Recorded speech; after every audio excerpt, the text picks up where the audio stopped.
नमस्कार मंडळी, welcome back to my channel. मी शिवानी तुम्हा सर्वांचं माझ्या यूट्यूब चॅनलवर अगदी मनापासून स्वागत करते. बऱ्याचदा आपण स्ट्रीट फूडवरती अशा पद्धतीची रेसिपी खातो आणि ती घरी कशी बनवायची हे बऱ्याच जण आपल्याला कळत नाही.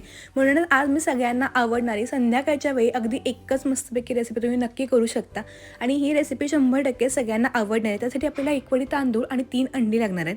तर आता आपण तांदूळ धुवून घेऊयात. तर त्यासाठी 1 वाटी इतके तांदूळ घेतले. तांदूळ बघा, जो मी मोठा तांदूळ असतो तो घेतला. हा बासमती तांदूळ आहे. आणि जेव्हा आपण तांदूळ घेतो तेव्हा तो 2 वेळा स्वच्छ असा धुवून घ्यायचा. आणि तुमच्याकडे जर असा तांदूळ नसेल किंवा तुम्हाला आवडत नसेल, तुम्ही जो नेहमी घरी तांदूळ किंवा भात करता तांदळाचा पण तुम्ही नक्की ही रेसिपी बनवू शकता. तांदूळ बघा 2 पाण्यानं स्वच्छ धुवून घेतले, ज्यामुळे आपला भात अगदी पांढरा शुभ्र होतो. तांदळाच्या वरपर्यंत असं पाणी घालून अर्धा तास आता हा तांदूळ आपण भिजवत ठेवायचा. त्यानंतर पुढची कृती करूया. त्यासाठी इथं बघा मी 3 अंडी घेतले. साधारणपणे ही रेसिपी मी 3 ते 4 लोकांसाठी बनवते, त्यासाठी मी 3 अंडी घेतलेत. तुम्हाला थोडी जास्त अंडी आवडतील तुम्ही जास्त पण अंडी घेऊ शकता. तिन्ही अंडी बघा मी अशा पद्धतीनं फोडून घेतली आणि त्यानंतर विस्करचा वापर करून थोडीशी आपण ही अंडी हलकी फेटून घेणार आहोत. मी बऱ्याच वेळा जेव्हा संध्याकाळी काहीतरी चटपटीत खायचं असेल किंवा फार जास्त काही बनवायचा कंटाळा तर त्यावेळी नक्की बनवते. भाकरी चपाती संध्याकाळच्या वेळी नको वाटते, अशा वेळी काहीतरी वन पॉट मील म्हणून तुम्ही नक्की बनवू शकता. लहानांपासून मोठ्यांना नक्की आवडेल. अंडी फेटून झाली की एका भांड्यामध्ये ज्या वाटीनं आपण तांदूळ मोजून घेतले तर त्याच भांड्यानं आपण 3 भांडी किंवा 3 वाटी इतकं पाणी घेणार आहोत. लक्षात ठेवा, पाणीचं थोडं आपण जास्त वापरतोय. आता आपण जसं बिर्याणीला भात करतो तर अगदी त्याच पद्धतीनं भात करतोय, फक्त या भातामध्ये कोणत्याही प्रकारचे खडे मसाले आता आपण वापरणार नाही आहेत. यामध्ये आपण थोडंसं मीठ घालूयात आणि 1 चमचा तेल घालायचं, त्यामुळे आपला जो भात आहे तो अगदी छान सुटा सुटा तयार होतो. पाण्याला चांगली उकळी आली की आपण भिजवून घेतलेले तांदूळ संपूर्ण घालून घ्यायचे. तांदूळ घातले की थोडंसं हे मिक्स करून घ्यायचं. आता तांदूळ जो आहे तो मी हा मोठा वापरला, त्यामुळे हा पटकन लगेच तुटतो. फक्त अगदी हलक्यातनं हे एकदा मिक्स करून ठेवलं आणि गॅस मोठा ठेवून आपण एक 6 ते 7 मिनिटांमध्ये हा भात चांगला शिजवून घ्यायचा. पाण्याला बघा चांगली उकळी येते. 6 ते 7 मिनिटं पण झालेली आहेत आणि आता आपण चेक करून घेऊयात. हा जो तांदूळ आहे हा आपण 80 ते 90% शिजवून घेतो. राहिलेला जो तांदूळ असतो तो पुन्हा आपण नंतर शिजवतो. त्याचा बघा चेक करून घेऊयात. तांदूळ अगदी मऊ झाला आणि थोडासा आतमध्ये थोडासा अगदी कमी कच्चा आहे, तो नंतर पण शिजतो. आता हा जो भात आहे तो चांगला शिजला का हे चेक करून घ्यायचं आणि त्यानंतर आता आपण हे पाणी जे आहे किंवा हा भात निथळून घेणार आहोत. तर त्यासाठी इथं मी काय केले बघा, एक चाळण घेतली आणि खाली कशा पद्धतीनं भांडं ठेवलं आणि त्यामध्ये हा भात पूर्ण आपण निथळून घेणार आहोत. त्यामुळे आपल्याला पाणी खाली राहील आणि तांदूळ पूर्ण बघा अशा पद्धतीनं सुट्टा होईल. जेव्हा अशा पद्धतीने बिर्याणीचा तांदूळ करतात तेव्हा त्याला जास्त अजिबात हलवायचं नसतं. आता हे एका साईडला ठेवूयात आणि पुढची कृती करूयात. इथं छोटा पॅन घेतला, ह्यामध्ये मी 1 चमचा तेल घातलं. तेल गरम झालं की आपण जी अंडी फेटून घेतली होती तर ती संपूर्ण अंडी अशा पद्धतीने घालून घ्यायची. यामध्ये आता आपण चवीनुसार मीठ आणि थोडीशी काळी मिरीची पूड घालायची. हे सगळं बघा आता थोडंसं हलक्या हातानं मिक्स करून घ्यायचं. आपण ज्या पद्धतीनं अंड्याची बुर्जी करतो ना अगदी त्याच पद्धतीनं करतोय, फक्त बुर्जी करताना बरेच जण खूप जास्त बारीक बुर्जी करतात.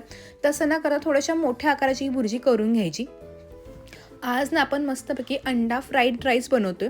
बऱ्याच जणांनी बऱ्याचदा स्ट्रीट फूडवरती तो खाल्ला होता आणि खूप आवडतो सगळ्यांना, म्हणून म्हटलं की आज घरी बनवून दाखवू.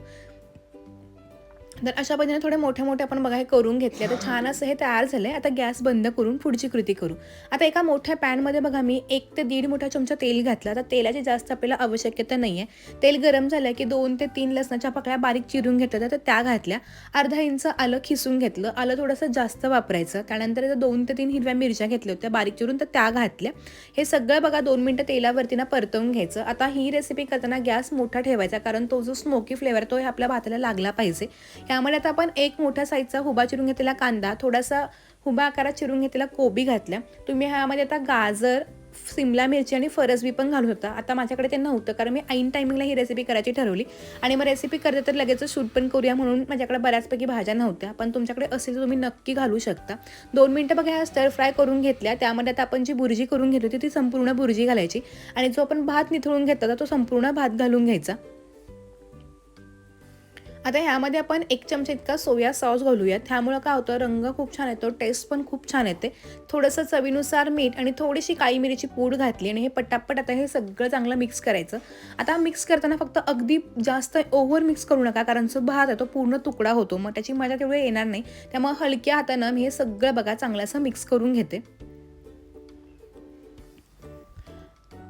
मी जेव्हा एकदा स्ट्रीटवरती हा भात खाल्ला होता किंवा हा राईस खाल्ला होता, तेव्हा मला प्रचंड आवडला होता. मला असं वाटलं की घरी कसा बनवायचा. खूपदा मी बऱ्याच वेळा YouTubeवरती वगैरे पण सर्च केलं होतं, पण मला काही ते अशी जशी मी खाल्ली तशी ती रेसिपी मला वाटत नव्हती. म्हणून मी एकदा दोनदा माझ्या स्टाईलने देखील ही थोडीशी करून बघितली आणि जिथं खाल्ली त्यांना विचारली पण की कसं काय काय करताय, आणि त्यानंतर ही मी मस्त केली. फार काही लागत नाही, अगदी मस्त तयार होते. आता हे छान बघा मस्त असं मिक्स करून घेतले. आता जो काही 10% भात शिजायचा तो बघा अगदी गॅस थोडासा बारीक करून एक 2 ते 3 मिनिटे ठेवायचा, म्हणजे भात आहे ना मस्तपैकी असा मऊ पण पडतो. आणि आपण जे काही एग स्क्रम्बल करून घातले, म्हणजे एगची बुर्जी करून घातली, त्यामुळे तो मस्त दिसतो पण. आता छानपैकी भात मऊ झाला आहे. वरून भरपूर सारी बारीक चिरून घातलेली कोथिंबीर घालायची. तुमच्याकडे असेल तुम्ही हिरव्या कांद्याची जी पात असते ती पण बारीक चिरून घालू शकता, कारण चायनीजमध्ये ती 100% येते.